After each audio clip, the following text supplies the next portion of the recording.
Welcome to QR news. మనం చూద్దాం. Beat coin trading లో పేరుతో సైబర్ మోసం 32.5 లక్షలు పోగొట్టుకున్న మెడికల్ షాప్ నిర్వాహకుడు మహబూబాద్ పట్టణంలో ఆలస్యంగా వెలుగులోకి వచ్చిన ఘటన. మహబూబాద్ సైబర్ నేరగాళ్లు మోసం చేస్తున్నారు. డబ్బులను కాజేయడానికి నూతన పద్ధతులు అవలంబిస్తున్నారు. మహబూబాద్ జిల్లా కేంద్రానికి చెందిన ఓ మెడికల్ షాప్ నిర్వాహకుడి నుంచి బీట్ కాయిన్ ట్రేడింగ్ పేరుతో సైబర్ నేరగాళ్లు 32.5 లక్షలు కాజేగా ఈ విషయం శుక్రవారం ఆలస్యంగా వెలుగులోకి వచ్చింది. టౌన్ సిఐ గట్ల మహేందర్ రెడ్డి తెలిపిన వివరాల ప్రకారం మహబూబాద్ పట్టణంలోని పాత బజార్కు చెందిన ఓ మెడికల్ షాప్ నిర్వాహకుడికి జూన్ మాసంలో తన మొబైల్ కు వాట్సాప్ ద్వారా షాదీకామ్ అని మెసేజ్ చేసి మీ డీటెయిల్స్ కావాలని అడిగారు. బాధితుడు తనకు వివాహమైందని చెప్పాడు. వారు మరిన్ని వివరాలు అడగ్గా చెప్పడానికి బాధితుడు నిరాకరించినట్టు తెలిపారు. కొన్ని రోజుల తర్వాత అదే వాట్సాప్ నెంబర్ నుంచి బీట్ కాయిన్ ట్రేడింగ్ గురించి చెప్పి ఇందులో ఇన్వెస్ట్ చేస్తే ఎక్కువ డబ్బులు మొత్తంలో వస్తాయని చెప్పి ఒక లింక్ పంపగా ఆ లింక్ ను డౌన్లోడ్ చేసుకున్నాడు. తర్వాత వారు చెప్పిన విధంగా మొదలు పెట్టగా 50,000 5 లక్షలు పంపగా వాళ్ళు బాధితుని వాలెట్ లో 10 లక్షల బ్యాలెన్స్ ఉన్నట్లు చూపించి నమ్మబలికారు. ఇది నిజం అనుకొని నమ్మిన మెడికల్ షాప్ నిర్వాహకుడు పలు దఫాలుగా వాళ్ళు చెప్పినట్లుగా వివిధ అకౌంట్ల నెంబర్లకు మొత్తం 32.5 లక్షలు పంపాడు. ఆ తర్వాత బాధితుని అకౌంట్ లో జమ కాలేదని, లావాదేవీలు జరిగిన తర్వాత కూడా డబ్బులు జమ కాలేదని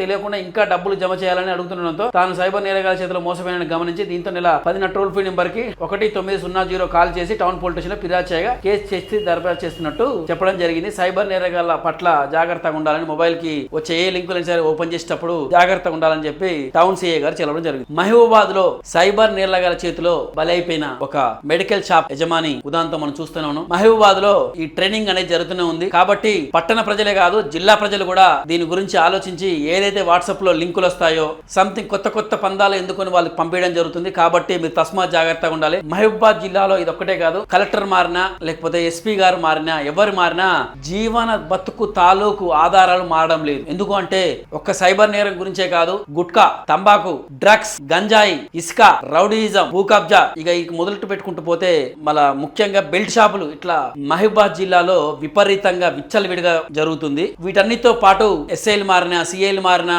లేకపోతే ప్రభుత్వ అధికారులు ఎవరు మారినా, ప్రజాప్రతినిధులు మారినా, ప్రభుత్వం మారినా, ఏది మారినా ఇవి మారడం లేదు. సేమ్ అలాగే ఉన్నాయి. కాబట్టి ఎవరు ఎన్ని రకాలుగా చేసినా ఈ మాత్రం పోవడం లేదు. కాబట్టి ప్రజలారా మీరే జాగ్రత్తగా ఉండాలి. మన కోసం ఎవరు రారు. ఏది ఓపెన్ చేయాలన్నా, ఏది చూసుకోవాలన్నా మనమే, చెడు అలవాట్లకు బానిసలు కావాలన్నా మనమే, లేకపోతే ఈ సైబర్ నేరగాలు ఒళ్ళో పడాలన్నా మనమే, ఏది చేయాలన్నా మొత్తం మన చేతిలో ఉంది. ఏదైతే మన చేతిలో చిన్న స్మార్ట్ ఫోన్ ఉందో దాని ద్వారానే ప్రపంచాన్ని చూడగలుగుతున్నాం. అలాగే ప్రపంచానికి చాలా దూరంగా కూడా ఉంటుంది. ఇక్కడ నుంచి ఏదున్నా కానీ జాగ్రత్త పడండి. ఒకవేళ సైబర్ నేరగాల చేతిలో పొరపాటున ఆదమరిచి మీరు మోసపోయినట్టయితే వెంటనే టోల్ ఫ్రీ నెంబర్ కి 1930 ఫోన్ చేయండి. అలాగే మద్యానికి గానీ, కుక్కలకు గానీ, భూ కబ్జాలు మొదలైన వాటికి ఏదున్నా గానీ మీ ఇచ్చే నెంబర్, మీ పెట్టే నెంబర్ కి వాట్సాప్ చేయండి. మేము దాని గురించి చెప్పడం జరుగుతుంది, ప్రజలకు తెలియజేయడం జరుగుతుంది. కాబట్టి దీని మీద తస్మాత్ జాగ్రత్తగా ఉండాల్సిందిగా టౌన్ సిఐ తెలపడం జరిగింది. మరొక మారు సైబర్ నేరగాళ్లు జాగ్రత్తగా ఉండాలి. ఎందుకంటే మీరు మోసం చేసేది ధనవంతుల్ని లేకపోతే పేదవారిని కాదు, మధ్య తరగతిని. ఎందుకంటే వాళ్ళు నెల ఇంత అమౌంట్ సెట్ చేసుకుని